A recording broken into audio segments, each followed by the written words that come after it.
Je suis le professeur Radisson, cours de philosophie, code 150, introduction à la pensée philosophique. Avec votre permission, j'aimerais donc éviter ce débat inintéressant pour passer à la conclusion connue de tout étudiant de deuxième année.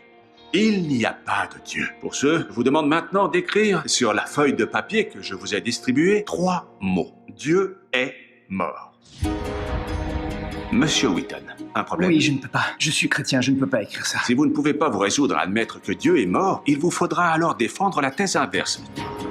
Si tu acceptes de relever ce défi, pense que pour eux, ce sera peut-être la seule fois qu'on leur parlera sérieusement de Dieu. Pour moi, il n'est pas mort. Il est vivant. Et je ne veux pas qu'on cesse de croire en lui uniquement parce que un professeur le souhaite. Monsieur Wheaton, vous êtes prêt?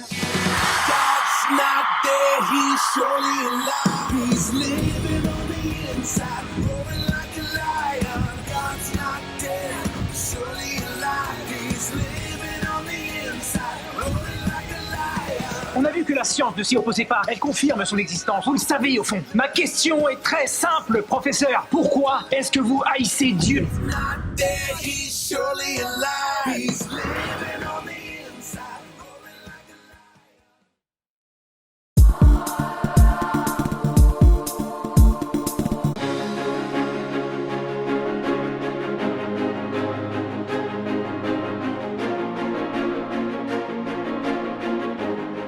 On a vu des choses qu'on ne voit pas d'habitude. C'est la première fois qu'on vient. L'année dernière, j'ai découvert Lourdes pour la première fois. C'est la 4e fois que je viens avec soit 2, soit 3 de mes petits-enfants.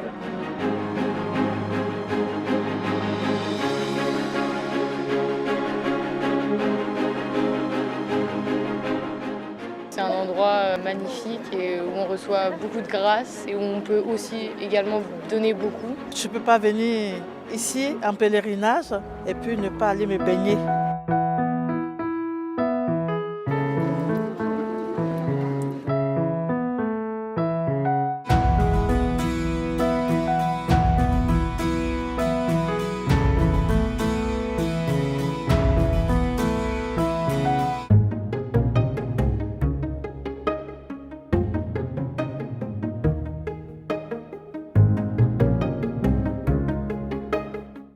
Le chemin que l'on fait dans l'église, c'est un petit peu le chemin qu'on fait dans la vie du chrétien.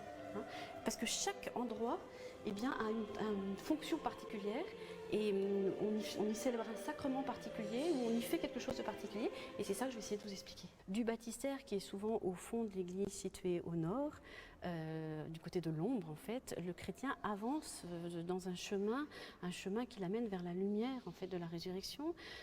Cette lumière, on en prend conscience déjà dans la nef, on arrive dans la nef, là le regard est happé à la fois vers le haut, pour peu qu'on soit dans une église gothique avec des colonnes fines, des voûtes, quelquefois des coupoles, donc le regard est amené, l'âme est amenée à s'élever vers le haut, les vitraux souvent rajoutent à cette impression d'envie de lever les yeux vers le ciel, et en même temps dans la nef, on a aussi cette idée qu'on est appelé vers l'avant, que tous les fidèles sont réunis comme dans une barque. D'ailleurs, navis, c'est le mot qui veut dire, enfin, nef vient du mot navis, et donc tous les fidèles sont amenés à se regrouper dans une barque et sont en chemin vers le cœur, vers l'endroit sacré, le plus sacré finalement de l'Église.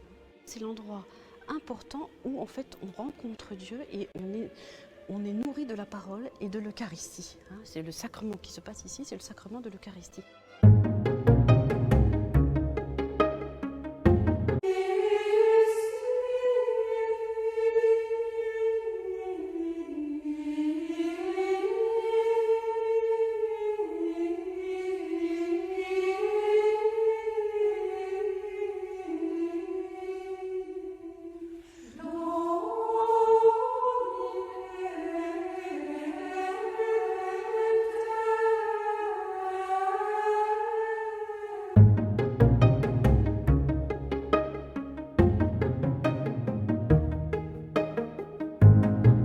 Notre cœur est dans la tristesse, répondant à ses propres lois. Entendons résonner sa promesse. Nos larmes deviendront sa joie. Jamais rien n'arrêtera notre louange, nos cris de joie. notre Dieu se lèvera et sa lumière jamais rien n'arrêtera.